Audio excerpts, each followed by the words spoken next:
Yeah, I think it can be quite distressing if couples don't agree or they find themselves not on the same page as each other. Because I think ordinarily in a partnership, we learn to sort of like work with each other and, find ways that we can negotiate and navigate our way through various decisions that we have to make in life. And and maybe there might be differences, but I guess they're not as kind of raw or hypersensitized as the whole business of trying for baby, which is really kind of like the feelings are very, very not exaggerated, but really kind of can become extreme. And so therefore little disagreements might cause more distress. And also, men and women will seem to me, in my experience, to go through this process quite differently. People go through things differently.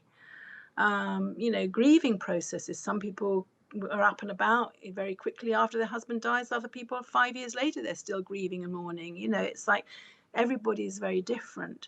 But within the couple, like if there's disagreements, there can first of all be differences, like differences in approach.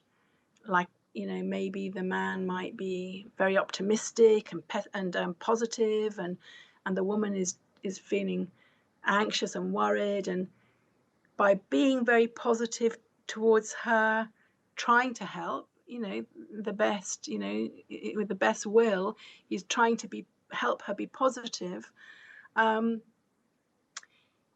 she can feel unheard because her distress and her pain, her anxiety and her worries and her fears are not being acknowledged, because he's just saying, oh, it'll happen, don't you worry, we'll get a baby one day, it'll be all right in the end, don't you worry. And she's like, yeah, but I am worried because it might not ever happen.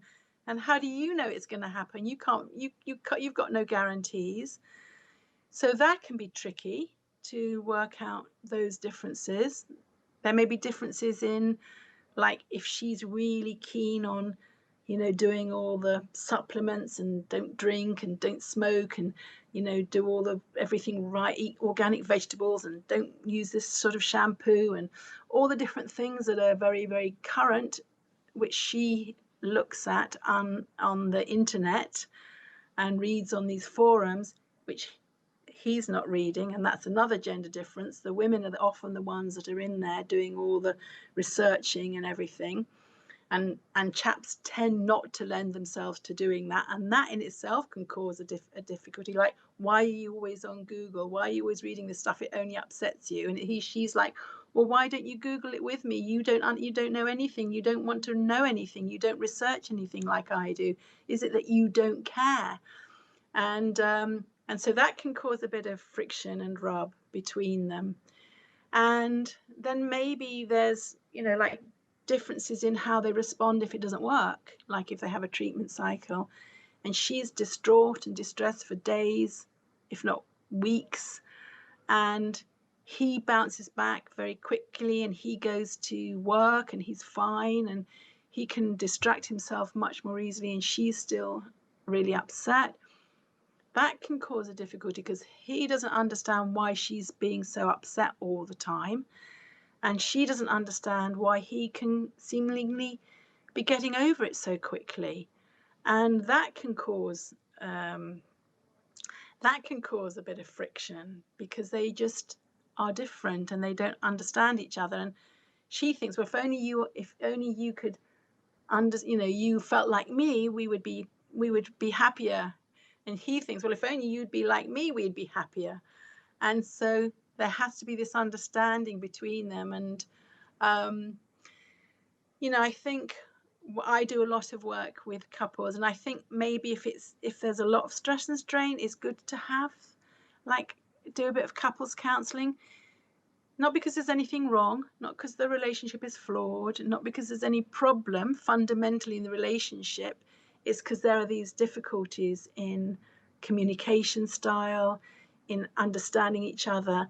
And I think it can be really helpful to find a neutral, safe kind of place where she can say her thing and he can hear it without wanting to shut her down, and he can say what he feels about how her distress distresses him and how he wants her to be happy, and they can share what they're feeling and maybe understand each other better and get the differences normalized. And if they realize, well, this is okay that we're different, it's all right, we don't have to be the same. And also little techniques of communication, you know, can he listen to her a bit more? Can he give her a hug and let her cry rather than trying to quiet, you know, stop her from being distraught? Yeah, so there's a lot of different oh yeah, and then there's also differences about what to do, how much treatment to have, when to stop. In my experience, if I'm honest, and this is a generalization, and of course it doesn't apply to every man and every woman, but generally speaking, women drive the procreative process in my experience, and they will want to go on and on and on and try everything really, and find it very difficult to give up, whereas the chap is more likely to be able to say, all right, maybe we should stop now, maybe we should consider stopping, and that can cause a lot of stress between them. And she will often think he doesn't care, and actually he cares just as deeply, just as profoundly, just as painfully about the whole thing as her, but he's got a different way of viewing it and thinking about it. And in all honesty, if I was to be honest, men would be more likely to give up sooner than women, I would say, on the whole. So that causes a little bit of a rub, you know. It's like, do we do another cycle? Do we do another cycle? And men also are thinking more about the finances, perhaps, you know, and women are more likely just wanting the baby. So there is such a difference.